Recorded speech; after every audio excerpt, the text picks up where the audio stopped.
Welcome back, it's Melanie, your She Shed Scrapper. So today I am back with a 2-page layout using up all kinds of my Disney supplies.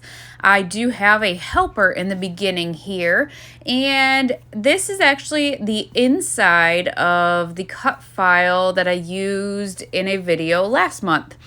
So I will link that up above so you guys can check that one out too. I decided to use some inks and spruce it up a little bit.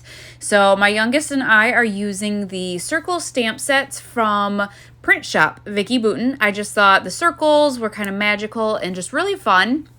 And it was something that he could help with. Turns out, though, it's actually his brother's layout, not his own. But still, it was fun to do this together. I actually think we did this over President's Day weekend, so it'll tell you kind of how far in advance I did this layout, and I'm just now getting it uploaded for you guys.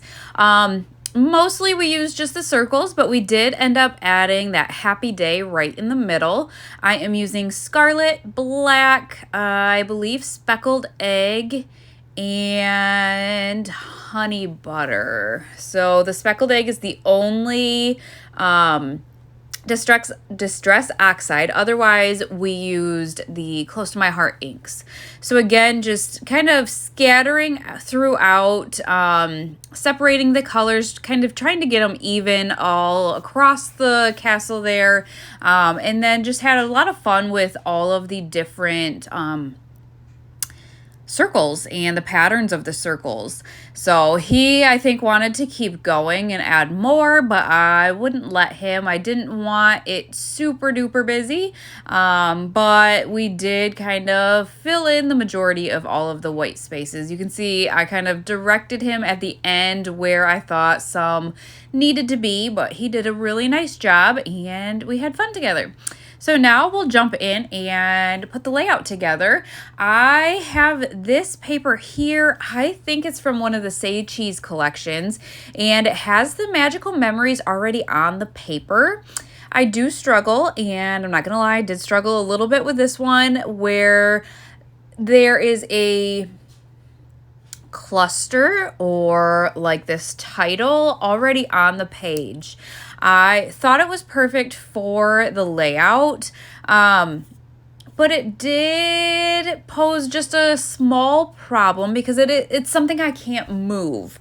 So I did have to kind of really think about my placement of the castle, of my photo, and kind of go from there. So I'm actually going to be using scrap pieces on page 2, and lucky for me, the pieces that I had in a 6x8 paper pad as well. And so instead of bringing all of the papers across the page like I've been doing on a 2-page layout, I just incorporated all of the patterns on each side, if that makes sense. Page 2, I'm actually using the same background paper. However, I am covering up that magical memories saying with that kind of polka dotted paper. I loved how it was black and had the stars, and then it would just kind of match the background. I wish that star cluster could have been in a different corner, but again, because that magical memories is already on the paper and I can't really, I can't change it at all. The star clusters ended up both being on the top left of each of the pages. I like both of these pages almost separately more than I like them together when it's all said and done. So like I said, I am using up scrap pieces.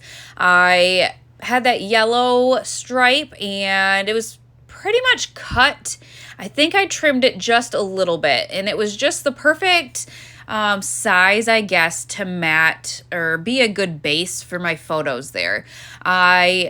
You can see I filled in the Mickey and the castle with this red phrase paper, and I had a strip of that. And so to incorporate that on the second page, I dovetailed a strip of paper to have that go all the way across the page. Just another way to incorporate that. I would have, I think, liked it to go up and down, but because there's phrases on it, again, it limits you on how you can use the paper. So I guess I do, looking at it now, I do like how that is a base for my photos, and add some more color to page 2 as well. All right, here we go, back to page 1. I'm not gonna lie, I wanted to incorporate the patterns that polka dotted paper, and then I double backed that one photo with a black and white polka dotted paper. I wanted to incorporate that on page 1 as well. So you can see I am adding more of those flags underneath of the castle. Taped it down lightly, realized it was not going to work where I had it. I wanted that black and white paper to go all the way across the castle. But again, I was limited on, I think, the length of that paper. Once I put this down again, it's not as wide as I would have loved, I don't believe. It does sit right under the castle. I am going to come back to that bottom left to add to it. But then I did end up tucking in that photo behind the castle, and it actually worked out nice because there's a little kid that has red on, and I was able to cover him up in the other layout as well, and so tucking the photo behind the castle enabled me to cover up that little boy as well. Again, I know at Disney you're not really going to find a photo that doesn't have anybody behind you, so not that big of a deal. But because he had just a bright red, he stuck out so much. So that's kind of why I wanted to cover up that kid in particular, I guess. This is where I really struggled. It's just so black at the top right of page 1. So I went back to all my ephemera, picked out all of the frames to see if that was something that maybe I could use if I layered them up. And then kind of played around. I did go ahead beforehand, before I started the layout, to pick out pieces that I thought I would want to use. This is Magic Kingdom. This is the castle. So if there were any castle ephemera stickers, I set those aside to make sure that almost those were a priority to use. You can see I have tickets. I have some enamel shapes from an Echo Park collection. I do really like those.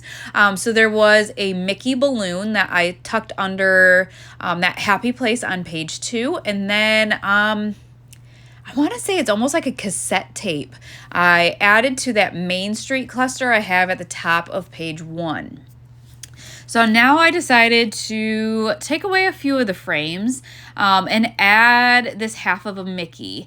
I thought that just kind of filled in that space nicely and didn't look so out of place like I thought all of those frames looked. I am going to keep that red one just as a kind of base to add more embellishments. And so I did add a backpack. I added that yay, and I like the way that frame kind of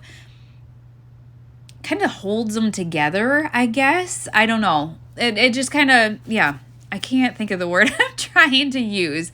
But now I'm kind of just going through my sticker sheet and finding all of these stars and just adding them to the clusters. I forgot, I did add some phrase stickers. Oh no, I'm going to. I got ahead of myself.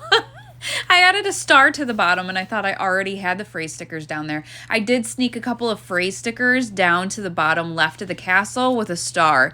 And then scattered stars kind of throughout the rest of the layout as well, which is a bummer because now I'm running out of all of the stars or the little pieces, the little hearts.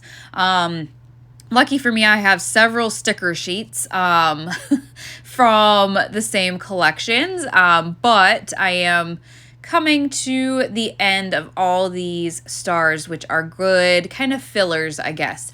But that is going to finish off this layout. Again, I used the inside of my castle cut file that I used in a previous layout. So definitely check that layout out as well. But I hope you guys enjoyed this video, and we will see you next time. Bye, guys.